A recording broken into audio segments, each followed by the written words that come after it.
آج کا لطیفہ پٹھان ٹیچر اور پنجابی شاگرد۔ ایک پٹھان ٹیچر نے کلاس پڑھاتے ہوئے کہا، بچوں آج مجھ سے کوئی بھی سوال پوچھو، اگر میں نے جواب نہیں دیا تو میں تمہیں 100 روپے انعام دوں گا۔ کلاس میں ایک ہوشیار پنجابی لڑکے نے ہاتھ اوپر کیا۔ پٹھان نے کہا، پوچھو جو پوچھنا چاہتے ہو۔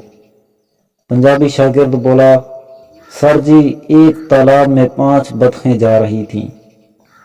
درمیان والی بطخ نے کہا، میرے آگے 3 بطخیں ہیں اور میرے پیچھے 4 بطخیں ہیں، حالانکہ وہ کل 5 بطخیں ہیں جو تالاب میں جا رہی ہیں، سر جی اس کا جواب دو۔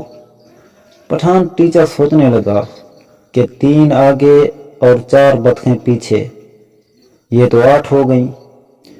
پٹھان نے شاگرد سے کہا، یہ لو 100 روپے، میں ہار گیا، اب تم بتاؤ یہ کیسے 5 بطخیں ہیں؟ پنجابی شاگرد نے 100 روپے جیب میں ڈال کر کہا، سر جی درمیان والی بطخ جھوٹ بول رہی ہے۔